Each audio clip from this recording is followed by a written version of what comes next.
Zariff interview. Take one, marker.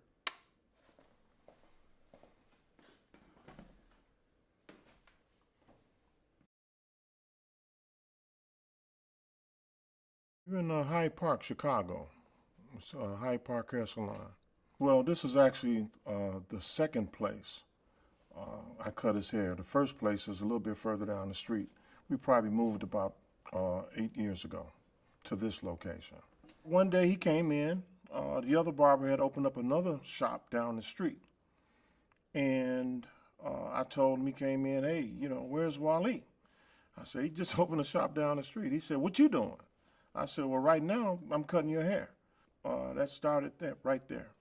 He was just a regular guy coming in the shop. I don't think he was heavy into politics then. He was a little louder, but you would listen because he knew what he was talking about. Sports, different platforms we talk about in the shop. At the time, of course, I didn't know he was an attorney. I didn't know he was this or that. Normally when you come into a shop, into a Hyde Park Hair Salon, you're yourself. No titles, Any mask that you're wearing on the outside, you definitely couldn't bring it in there because we take it off right away. So most of our clients knew that. That was the first time I really had an opportunity to hear him on a different platform. He was the same person, genuine, but a different message. He was in earlier, and he said he needed a haircut. Got to look good, I said, okay. And he told me what it was about. I said, okay, well, we're going to change your haircut up a little bit because before that he was wearing his hair a little bit longer. So I cut it shorter and cropped pretty much the way you see it right now. But I had no idea that he was going in to make that type of speech. I went into politics a whole lot, although a lot of politicians came into the shop. So mostly I kept it neutral. But that was the first time I really heard a politician speak, and it resonated and I felt it. I've been knowing the guy for a while, up to that point, so it was a little different for me. Very powerful. And still, at that point, people knew who he was, but they didn't know a whole lot about him, or they didn't know him. So it was kind of subtle. But after that, when there was talk of him running for president, and then it started kicking up and going from that point. Well, it's loud, jovial, interesting at times. Everybody's talking at once, or individual conversations, or some people just jump in on different conversations, or we watching sports. President comes on the television. Yeah, we take notice. I think he was different as a politician, but it was somewhat seamless. You couldn't tell it because he was that smooth with it. But I also saw a lot of strength because Bobby, really defeated him well. And I don't know if you can go back to that campaign, it was this and that, and he's talking about the guy with the funny name and this, and, he really let him have it. But Barack kept his chin up and kept moving forward. And you can see that strength about him. It didn't appear that it affected him a lot. I don't know how it is when he went private with it, but on the surface, everybody looking, it definitely didn't faze him. He kept moving. Yeah, at times, he would bring his daughters into the shop with him. They'd come in from time to time and sit back and watch him get his haircut. When he finished getting his haircut, they'd ask him, Dad, you still look the same. And he would say, that's the point. And I thought that was so poignant because it was perfect. His demeanor, the questions and the answers that he come back with, pretty much on point, most times flawless. What I mean by that, he just really didn't answer or speak without thought.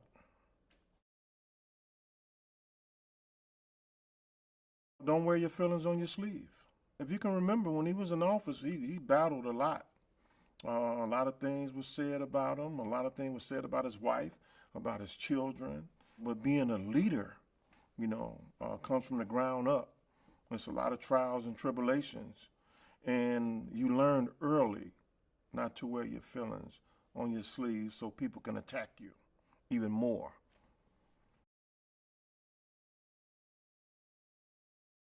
When he won, of course, that was a whole different feeling in itself. So I had to control that. You know, it was so powerful. He asked me if I wanted to continue to cut his hair, and I said for sure, yes, I'd love to. I really had no doubt about it, you know. But when he asked me, you know, I was relieved because I felt it was my duty to continue to keep that presidential look about him. To me, I was very happy about that. So I agreed to do it because I felt it was my duty. And as any of my clients, if they would have became president or so, I would have felt obligated to do that. For me, it was pretty immense. Even going into the White House was pretty immense. So I had to keep our relationship so far as barber-client, that calmed me. And that's how I was able to deal with everything. Hey, he's just your client. He's just Barack. Then the other guy on your shoulder, no, he's the president of the United States. But you can't go into a panic. You have to stay calm and say, he's just Barack. So that's how I handled everything. Conversation remained the same.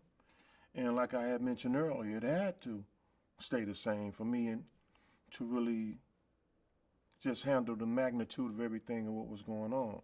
But pretty soon that becomes second nature.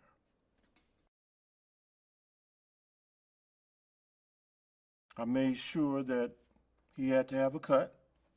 He looked his best, win or lose. We actually had a function here where we transformed the shop into a huge gathering, and all our clients and more was at the shop. And I was downtown when they announced that, you know, he had won. Wolf Blitzer announced that he had won. And I said, you know what? I said, I got to get back to the shop. We're having a gathering for you. He said, oh, really? I said, yes. I said, man, there's hundreds of people down there. You know, I want to get back to them to enjoy them. He said, well, go ahead. You know, so I wanted to come back to the shop and get that feeling, which I did. And it was just amazing driving from downtown here, knowing that he had won. And then when I get here, it was really crazy. People went wild. There was 1 trillion reporters out. The special part about this whole experience is meeting people from around the world. Probably I would have never met them, shook hands with them, you know, looked them eye to eye, had conversations with them, because they were complete strangers. But all that connection was through him. So he transcended all races to me at that point.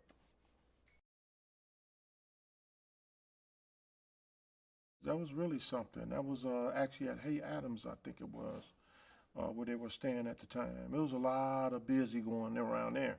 I flew in and had everything set up, and I took care of it, but it was a little bit different, and we all knew it was different. It wasn't a cut at the time. It was about the person and his experience, and everybody felt that and felt for him. A very emotional time, very, very heartfelt. It was quiet mostly. I knew what I had to do. It wasn't really a time for a lot of conversation, but consoling.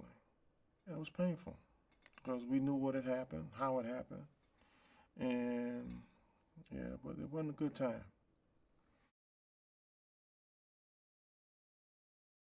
Obviously, he learned his lessons very well because you have an African father, a white mother, and growing up navigating through all of that with your friends, with the world, is difficult for a lot of people. I'm not saying that he didn't have his difficulties, but you can tell that he managed it very well. And I saw both sides of that world outside of the barber chair. And when he was campaigning, and was that Iowa? That was really something, and you can see that. So he learned his lessons very well so far as how to deal with that. And getting back to one instance, it was some reporters in the shop at one point during the campaign, and one of the reporters asked me, do you cut his hair to appear like he's white? I'm like, excuse me? So I said, how do you do that? That was my reply, but it stunned me. So therefore, that let me know that the race was coming in on it, and it was unnecessary. But it's necessary, I guess, for a lot of people. I can say that for the over 22, 23 years I've been cutting his hair, I have seen no change. It's been flawless. And what I mean by that, his demeanor, his attitude, his conversations, everything has been a level.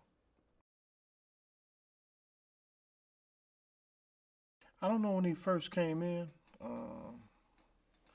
I remember the first time I saw him, and it was really something. I was stunned. And by the way, that was, one of the president's favorite people. I was stunned to see the heavyweight champion of the world. Up until that point, I had only seen him on television and magazines. Everything is big. And actually seeing the person, that was really something. You can go to him and ask him anything. You wasn't intimidated at all. And I just observed.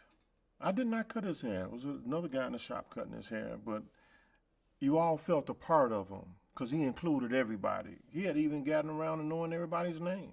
He paid a lot of attention to details you didn't think a person of that stature would do. And Barack is very much like that. Yeah, he had turned senator. He was coming from the airport. It was an entourage of vehicles, of course. And he didn't like pulling up in front of the shop for the whole entourage of vehicles. So therefore, half a block away, he'd get out and walk the rest of the way to the shop. Yeah. He was very low-key about that. He paid attention to that. He didn't want all the attention, but of course it couldn't be helped. From that book, you could tell why he was a well-rounded person, and for a person to really live that and go through it and stay on track to become who you want to be, that's something. Normally, when he would come in, just like I said, I'm the only one that knew it. If I was cutting a client, I said, excuse me, or just before, I said, I know it's your time. You had a 4 o'clock appointment, but I have a customer that's got to get in and out. Can I, take your time to fit him in? And she quite simply said, no. Okay, and then I had to explain to her. I said, well, I need this spot. I have a client. I repeated myself, and she said no. And then I whispered to her. I said, what's Barack Obama? She said no. I said, oh my goodness. She didn't have anything against him, but she was a stickler for her appointment. Her appointment was at 4 o'clock. But just before he came in, she said okay. But she was glad she did because she had the seat right there, and she can sit there and watch him get his hair cut and conversate with everybody. And she really didn't expect for it to be like that. So that was really something there.